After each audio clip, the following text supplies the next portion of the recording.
이번 주 구역장 공부는 GT 교재 62페이지와 63페이지입니다. 먼저 성경 본문을 함께 읽겠습니다. 신명기 32장 8절에서 12절 말씀입니다. 지극히 높으신 자가 민족들에게 기업을 주실 때, 인종을 나누실 때 이스라엘 자손의 수요대로 백성들의 경계를 정하셨도다. 여호와의 분깃은 자기 백성이라. 야곱은 그가 택하신 기업이로다. 여호와께서 그를 황무지에서 짐승이 부르짖는 광야에서 만나시고 호위하시며 보호하시며 자기의 눈동자같이 지키셨도다.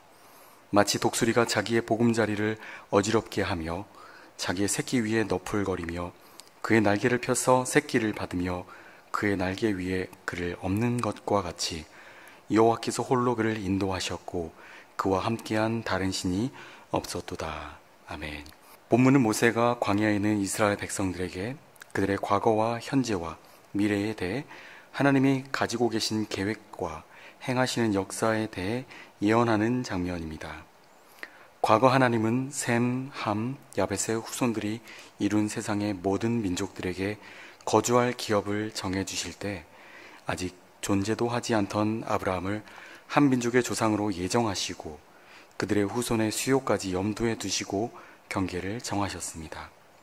그리고 때가 되매 이 예정을 구체화시키기 위해 야곱을 소명하여 광야로 불러내시고는 그곳에서 이스라엘 민족에 대한 약속의 말씀을 주셨습니다.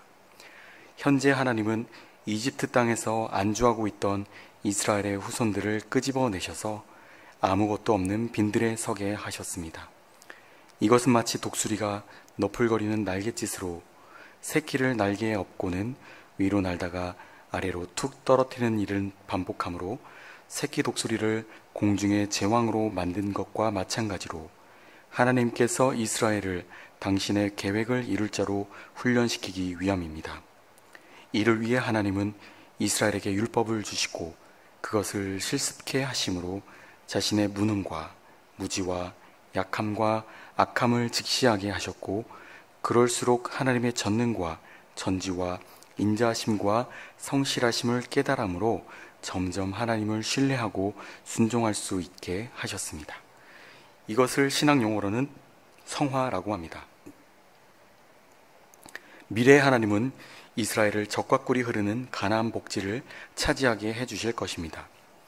그런데 이스라엘에게 이 같은 복을 주시는 목적은 야곱에게 주신 말씀에서 명확히 알 수 있듯이 동서남북에 있는 모든 족속을 축복하는 축복의 통로가 되게 하시려는 것입니다. 그리고 이 같은 하나님의 계획이 이루어지는 때가 우리에게는 가장 영화로운 상태입니다. 이상에서 살펴본 대로 이스라엘의 과거와 현재와 미래에서 하나님이 가지고 계신 계획과 행하고 계신 역사는 예정, 소명, 성화, 영화의 과정임을 알 수 있습니다. 이것은 한 민족을 향한 로드맵일 뿐 아니라 우리 개개인을 향한 로드맵이기도 합니다. 한편 과거, 현재, 미래 중 우리에게 제일 중요한 문제는 현재입니다. 과거는 아무리 좋아도 나빠도 이미 지나간 일로서 희미한 기억이 되었을 뿐이고 미래는 아무리 좋아도 아직 이루어지지 않은 일로서 희미한 소망일 뿐이지만 현재는 피부에 와닿는 실제이고 전부처럼 여겨지는 것이기 때문입니다. 그런데 이스라엘과 마찬가지로 현재 우리가 서 있는 곳은 황량한 빈들이고 지금 하나님께서 하시는 일은 우리 위에서 너풀거리는 것밖에 없는 것 같습니다. 그런데 너풀거리다의 원어인 라프에는 알을 품다, 흔들어 움직이다 라는 뜻도 있습니다. 너풀거리는 새는 알을 품는데 골고루 온기가 전달되게 하기 위해 끊임없이 알을 흔들어 움직이고 있기 때문입니다. 이 때문에 한글 성경에는 이 라프를 달리 운행하다라고 번역하고 있습니다. 어쩌면 지금은 시간으로 치면 캄캄한 흑암 같고 마음으로 치면 온통 혼동이고 상황으로 치면 아무것도 없는 공허와도 같을지 모릅니다.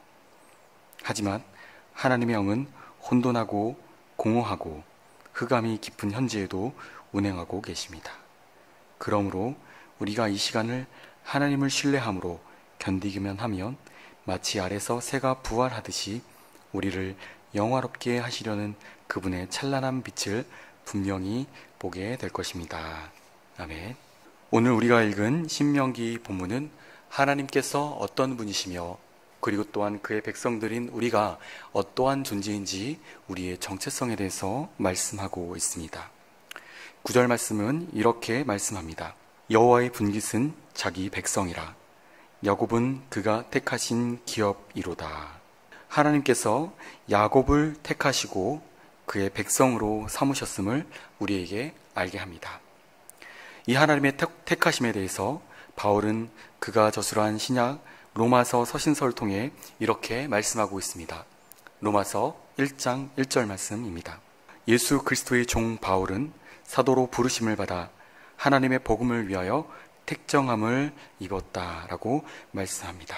바울은 하나님께서 복음을 위하여 자기를 택하셨다라고 말씀하면서 만세 전에 자기를 택하신 하나님의 놀라운 섭리에 대해서 우리에게 소개합니다. 하나님께서 야곱을 택하시고 바울을 택하셨듯이 그리스도 안에서 우리를 택하시고 또한 부르셨음을 알고 하나님께 늘 믿음으로 응답하는 성도들이 될 수 있기를 원합니다. 10절 말씀 이어서 보겠습니다. 여호와께서 그를 황무지에서 짐승이 부르짖는 광야에서 만나시고 호위하시며 보호하시며 자기의 눈동자같이 지키셨도다. 하나님은 이스라엘 백성들이 광야를 지날 때 낮에는 구름 기둥으로 그들을 보호하시고 밤에는 불 기둥으로 그들을 인도하셨습니다. 뿐만 아니라 그들이 광야를 지나갈 때 그들에게 필요한 양식을 차고 넘치도록 풍성하게 공급해 주셨던 분입니다. 이렇게 백성들을 돌보시고 보호하시는 하나님에 대해서 다윗은 시편 23편에 이렇게 고백합니다. 1절 말씀입니다. 여호와는 나의 목자시니 내게 부족함이 없으리로다. 아멘. 다윗은 양들을 지키시는 주님의 보호하심에 대해서 이렇게 고백하고 있는 것입니다. 양들은 자기 스스로는 아무것도 할 수 없고 또한 자기 스스로를 악한 짐승들로부터 보호할 수가 없는 연약한 존재입니다. 사나운 짐승들로부터 보호받아야 할 연약한 존재라는 것이죠. 다윗은 시편에 23편에 사망의 음침한 골짜기를 지날 때에도 해를 두려워하지 않으면 주의 지팡이와 막대기가 지켜주신다라고 고백하면서 보호자이신 하나님을 굳세게 의지해야 함을 우리에게 알게 합니다. 우리의 삶 속에서 때때로 사망의 음침한 골짜기를 지나고 그리고 때때로 우리 삶 가운데 환난이 있을지라도 그 가운데에서도 우리를 놓지 않으시고 우리를 보호하시고 인도하시는 하나님을 의지하며 믿음으로 승리의 삶을 사는 저와 여러분 모두가 될 수 있기를 원합니다. 바울은 또한 고린도후서 1장 10절에는 이렇게 고백합니다. 그가 이같이 큰 사망에서 우리를 건지셨고 또 건지실 것이며 이후에도 건지시기를 그에게 바라노라. 아멘. 바울은 복음을 전하면서 여러 가지 환난과 여러 가지 어려움과 말할 수 없는 고통 가운데 처했었지만 그때마다 하나님께서는 바울을 지키시고 보호하셨고 복음 사역의 동행자가 되어주셔서 바울이 이렇게 하나님을 나의 보호자요 그리고 또한 나를 지키신 분으로 고백하고 있는 것입니다.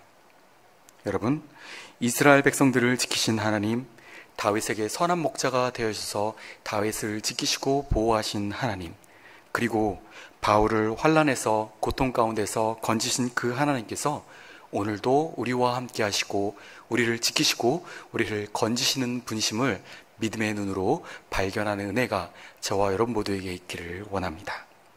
11절 말씀 계속 가보겠습니다. 마치 독수리가 자기의 보금자리를 어지럽게 하며 자기의 새끼 위에 너풀거리며 그의 날개를 펴서 새끼를 받으며 그의 날개 위에 그를 엎는 것과 같이. 이 말씀을 보면 독수리가 어떻게 새끼를 훈련시키고 있는가를 우리에게 보여주고 있습니다. 동물학자들에 따르면 미국의 콜로라도 협곡에 사는 독수리들은 아이언 우드라는 나뭇가지로 둥지를 만든다고 합니다. 그 나뭇가지로 둥지를 만들고 깃털을 덮고 그 위에 알을 까서 새끼들이 부화하고 어느 정도 자라면 그 어미 독수리는 둥지 속에 있는 깃털을 전부 다 빼버린다고 합니다. 그러면 어린 새끼들은 그 나뭇가지에 있는 가시에 찔려서 찔리지 않기 위해서 그 둥지의 모서리로 가장자리로 이동한다고 합니다. 그러면 그때 그 어미 독수리가 새끼 독수리들을 쪼아서 그 둥지 밖으로 떨어지게 만든다고 합니다. 그래서 독수리 새끼들은 거기에서 떨어져서 살기 위해서 파닥파닥거리면서 날갯짓을 하면서 자기가 어떻게 날아야 하는지를 자연스럽게 훈련한다고 합니다. 그리고 어미 독수리는 잘 날지 못하는 자기의 새끼 독수리들이 떨어져서 죽는 것을 방지하기 위해서 중간에서 그것을 다시 또 건져가지고 위에다가 다시 올려놓고 또 떨어뜨리고 또 건지고 하는 그런 것들을 반복해서 훈련시킨다고 합니다. 그렇게 어미 독수리가 그런 과정을 반복하는 사이에 새끼 독수리는 날개를 퍼덕거리면서 아주 자연스럽게 나는 법을 배우고 그리고 더 나아가서 공중의 제왕으로서 자라나게 되는 것입니다. 독수리가 그의 새끼를 그렇게 단련시키고 훈련하는 것처럼 하나님도 그의 백성된, 그의 자녀된 우리들을 그의 아들의 형상으로 온전하게 만드시기 위해서 우리를 다루시고 우리가 때로는 원하지 않는 모습으로 우리를 다루시고 우리 삶을 인도하시는 하나님이심을 우리는 발견해야 할 것입니다. 우리의 가는 길을 그리고 우리 삶을 인도하시고 단련시키시는 하나님에 대해서 그가 경험한 하나님에 대해서 욥기는 이렇게 고백합니다. 욥기 23장 10절 말씀입니다. 나의 가는 길을 오직 그가 아시나니 그가 나를 단련하신 후에는 내가 정금같이 나오리라. 아멘. 욥이 하나님께 단련함을 받아서 훈련을 받아서 그의 재산도 잃어버리고 건강도 잃어버리고 그리고 그의 가족들도 잃어버렸지만 다시 하나님께서는 그를 온전하게 만드시고 이전보다 더욱더 풍성한 것으로 공급하여 주셨음을 우리는 성경에서 확인할 수 있습니다. 하나님께서 욥을 그렇게 다루셨듯이 오늘도 하나님은 하나님의 놀라운 선의 가운데 우리 삶을 인도하시고 우리를 다루시고 계시는 아버지이심을 믿음의 눈으로 확인할 수 있기를 원합니다. 12절에 또한 이렇게 말씀합니다. 여호와께서 홀로 그를 인도하셨고 그와 함께한 다른 신이 없었도다. 하나님께서는 이스라엘 백성들을 인도하셨다라고 말씀합니다. 이스라엘의 갈 길을 알려주시고 인도자가 되셨던 하나님은 오늘도 그의 백성들을 그의 자녀들의 발걸음을 인도하시고 붙잡아 주시는 분입니다. 날마다 이 인도자이신 하나님을 의지하며 하나님의 인도하심에 따라 믿음으로 승리의 삶을 사는 저와 여러분 모두가 될 수 있기를 원합니다. 그 다음으로 나눔 질문을 함께 살펴보겠습니다. 1번 질문입니다. 이스라엘 민족과 나 개인을 향해 과거에 하나님께서 가지신 계획과 행하신 역사 두 가지는 무엇입니까? 먼저 이스라엘 민족에게 하나님께서 행하신 것들을 살펴보면 하나님은 이스라엘 민족에게 아브라함을 한 민족으로 정하시고 그 후손들을 위해서 경계를 또한 정하셨습니다. 그리고 하나님께서는 야곱을 광야로 불러내시고 이스라엘에 대한 약속의 말씀을 주셨음을 우리는 오늘 말씀을 통해서 알 수가 있습니다. 나 개인을 향해서는 하나님께서 과거에 우리를 창세 전에 그리스도 안에서 우리를 선택하시고 부르셨음을 성경을 통해서 우리는 확인할 수 있습니다. 구체적으로 과거에 하나님께서 어떤 계획으로 어떻게 역사하셨는지를 구역원들과 나누시기를 바랍니다. 두 번째 질문입니다. 이스라엘 민족과 나 개인을 향해 현재 하나님께서 가지신 계획과 행하시는 역사 한 가지는 무엇입니까? 이스라엘 민족의 경우 현재 하나님은 이집트 땅에서 안주하고 있던 이스라엘 후손들을 끄집어내셔서 아무것도 없는 빈들에 서게 하셨습니다. 그 빈들에서 하나님께서는 독수리가 새끼를 훈련시키는 것처럼 이스라엘 백성들을 훈련시키고 그 광야에서 이스라엘 백성들이 자신의 약함을 알고 오직 하나님만을 의지하고 하나님만을 바라보는 믿음을 가지고 또한 그 믿음을 훈련시키셨던 것입니다. 그렇다면 나 개인을 향해서 현재 하나님께서는 거룩하게 하심을 위해 우리를 다루시고 훈련시키셔서 아들의 형상을 만들고 계심을 우리가 알 수 있습니다. 이런 훈련을 통해서 우리를 거룩한 하나님의 아들의 형상으로 만드시기 위해 하나님께서 각자의 삶 속에서 어떻게 역사하시고 어떤 손길로 다루시고 계신지를 구역원들과 나누시기를 바랍니다. 세 번째 질문입니다. 이스라엘 민족과 나 개인을 향해 미래에 하나님께서 가지신 계획과 행하신 역사 한 가지는 무엇입니까? 이스라엘 민족의 경우 하나님께서는 적과 꿀이 흐르는 가나안 복지를 차지하게 해주실 것입니다. 그리고 더 나아가 모든 족속을 축복하는 복의 통로가 되게 하실 것입니다. 우리 개인을 향해서도 마찬가지로 하나님께서는 나를 예정하시고 부르시고 구원하시고 거룩하게 하시어 가족과 이웃과 민족을 구원하는 구원의 도구로 사용하실 것이며 이스라엘 백성들에게 가나안 복지를 차지하게 하셨듯이 하나님께서는 그의 백성들, 그의 자녀들에게 영원한 아버지의 나라인 천국을 누리게 하실 것입니다. 네 번째 질문입니다. 너풀거리다의 원어가 가진 나머지 두 가지 뜻은 무엇입니까? 나는 지금도 우리 위에서 운행하시는 하나님의 역사를 믿습니까? 너풀거리다의 원어의 뜻은 알을 품다, 흔들어 움직이다 라는 뜻을 가지고 있습니다.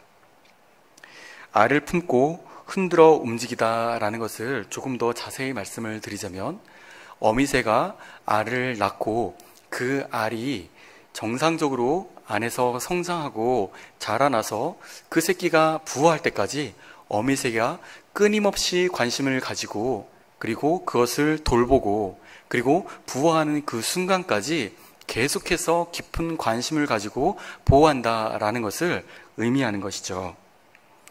어미새가 그 알을 품고 그리고 흔들어 움직이고 그리고 부화할 때까지 극진한 사랑으로 돌보는 것처럼 오늘도 하나님께서는 그의 백성들을, 그의 자녀들을 극진한 사랑으로 깊은 관심으로 지켜보고 계시고 어미새가 알을 품고 흔들어 깨우듯이 우리를 인도하시고 우리를 품으시고 그리고 또한 우리를 돌보시고 계시는 분이다라는 것을 우리는 알 수가 있습니다.